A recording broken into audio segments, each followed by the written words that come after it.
Assalamualaikum warahmatullahi wabarakatuh. Perkenalkan, nama saya adalah Rifat Amir Fayan, perwakilan dari kelas 8F. Berdirinya saya kali ini untuk memberikan satu kisah dari beribu-ribu kisah baginda kita Nabi besar Muhammad yang telah membawa kita dari zaman jahiliyah menuju zaman Islamiyah. Baiklah, saya akan membawakan satu kisah yang berjudul Perjalanannya Isra Mi'raj baginda Nabi Muhammad SAW. Isra dan Mi'raj itu terjadi di saat tahun kesedihan. Mengapa disebut tahun kesedihan? Karena pada saat itu meninggalnya dua orang yang cintai oleh Rasulullah, yaitu istrinya Rasulullah yang bernama Siti Khadijah dan juga pamannya Rasulullah yang bernama Abu Thalib. Isra dan Mi'raj. Isra yang berarti perjalanan dari Mekah menuju Baitul Maqdis, dan Mi'raj yang berarti adalah peristiwa Rasulullah dinaikannya Rasulullah dari Baitul Maqdis menuju Sidratul Muntaha. Ingin tahu kisahnya?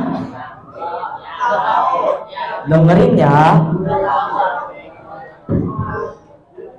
Pada suatu saat ketika Rasulullah sedang berdiam diri, tiba-tiba Burak datang menghampiri Rasulullah. Saat itu Rasulullah melihat buruk itu yang kulitnya berwarna putih, besarnya lebih besar daripada seekor keledai, tetapi lebih kecil daripada seekor bihal. Bihal itu adalah perkawinan silang antara keledai dan juga kuda. Saat itu Rasulullah menunggangi burak itu, dan Rasulullah pergi ke Baitul Maqdis, tepatnya di Yerusalem. Saat itu Rasulullah mengikat burak itu ke tiang masjid.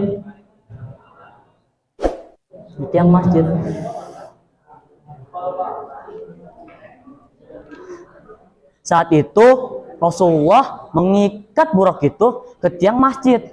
Rasulullah pergi masuk ke dalam masjid untuk melaksanakan sholat 2 rakaat. Setelah selesai sholat 2 rakaat, Rasulullah pergi kembali untuk keluar masjid. Saat itu tiba-tiba Rasulullah dihampiri oleh malaikat Jibril. Malaikat Jibril membawa 2 minuman. Yang pertama adalah susu dan yang kedua adalah khamr. Rasulullah disuruh untuk memilih di antara kedua minuman itu. Rasulullah lebih memilih susu daripada khamr. Nah, malaikat Jibril berkata kepada Nabi Muhammad, engkau telah memilih sesuatu yang fitrah. Maka setelah itu malaikat Jibril membawa Nabi Muhammad pergi menuju langit.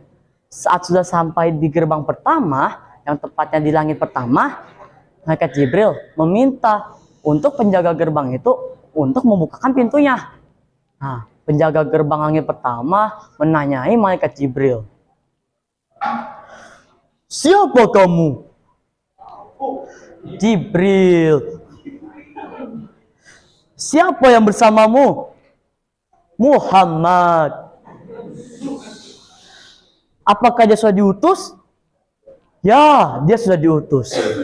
Maka ketika itu dibukakanlah pintu langit pertama, dan saat itu Nabi Muhammad melihat Nabi Adam, dan Nabi Adam menyambut dan mendoakan Nabi Muhammad.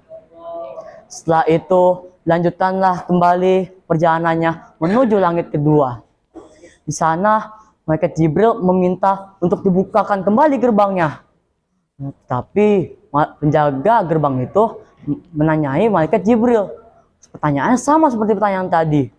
Setiap gerbang malaikat Jibril selalu ditanya oleh pertanyaan yang sama. Yang seperti tadi, siapa kamu? siapa yang bersamamu dan apakah dia sudah diutus? Pertanyaan selalu sama seperti itu. Di langit kedua, Nabi Muhammad bertemu dengan Isa bin Maryam dan Zakaria dan Yahya bin Zakaria. Di langit ketiga, Nabi Muhammad bertemu dengan Nabi Yusuf. Di langit keempat, Nabi Muhammad bertemu dengan Nabi Idris. Di langit kelima, Nabi Muhammad bertemu dengan Nabi Harun. Di langit keenam, Nabi Muhammad bertemu dengan Nabi Musa. Di langit ketujuh, Nabi Muhammad bertemu dengan Nabi Ibrahim. Nah, di saat Nabi Muhammad ingin pergi ke Sidratul Muntaha, malaikat Jibril berkata kepada Nabi Muhammad bahwa dia sudah tidak sanggup untuk melanjutkan perjalanan ke Sidratul Muntaha karena malaikat Jibril tidak sanggup untuk melihat nurnya Allah SWT yang saking terangnya. Jika malaikat Jibril melihatnya, maka malaikat Jibril akan langsung lenyap. Nah, akhirnya Rasulullah pergi ke Sidratul Muntaha sendirian. Dan saat tiba di sana, Rasulullah melihat daun-daun di sana bentuknya seperti kuping gajah dan juga buah-buahnya seperti pelepah. Nah, di sana Allah mewahyukan sholat 50 waktu. Nah, saat itu Nabi Muhammad turun dan bertemu dengan Nabi Musa. Nabi Musa bertanya kepada Nabi Muhammad, apa yang sudah difardukan oleh Robmu untukmu dan kaummu? Maka Nabi Muhammad menjawab, sholat 50 waktu. Nah, Nabi Musa menyuruh Rasulullah untuk meminta keringanan kepada Allah SWT. Karena Nabi Musa tahu bahwa kaumnya tidak akan sanggup untuk melaksanakan sholat 50 waktu. Akhirnya Rasulullah kembali ke Allah SWT untuk meminta keringanan olehnya. Saat itu Allah memberikan keringanan 5 waktu kepada Nabi Muhammad. Nabi Muhammad turun kembali dan bertemu dengan Nabi Musa. Nabi Muhammad berkata bahwa dia sudah diberikan keringanan dikurangi 5 waktu. Maka Nabi Musa berkata kembali bahwa Nabi Muhammad harus meminta keringanan kepada Allah SWT. Karena Nabi Musa masih tahu kalau umatnya tidak akan sanggup untuk melaksanakan itu. Nabi Muhammad berbolak-balik dari Allah ke Nabi Musa, dari Nabi Musa ke Allah SWT hanya untuk meminta keringanan dari 45 ke 40, 40 sampai ke 45 dan seterusnya sampai akhirnya ditetapkanlah sholat fardu 5 waktu. Saat itu Nabi Muhammad turun kembali untuk menyampaikan kepada Nabi Musa bahwa dia sudah diperintahkan oleh Allah SWT hanya untuk sholat 5 waktu.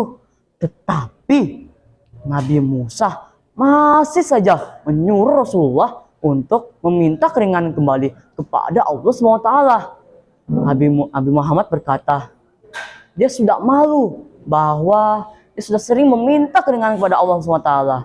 Dia sudah malu kepada Allah SWT sehingga Nabi Muhammad tidak ingin meminta kembali keringanan kepada Allah SWT. Saat itu juga Nabi Muhammad turun ke bumi pada malam itu. Di pagi harinya Nabi Muhammad menceritakan kejadian yang dialami pada malam hari. Orang-orang Quraisy banyak yang tidak percaya dan bahkan menganggap Nabi Muhammad gila. Ada orang-orang Islam yang murtad karena keimanannya yang masih tipis. Nah, satu-satunya orang yang pertama kali mempercayainya adalah Abu Bakar. Sehingga Abu Bakar diberi julukan Asy-Syiddiq.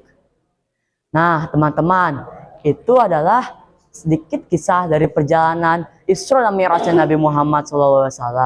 Nah, lepas kita dari percaya atau tidaknya pada kejadian itu tergantung pada iman kita. Karena kejadian itu tidak dapat dinaluri oleh akal sehat kita, tapi itu harus dinaluri oleh hati dan juga iman kita.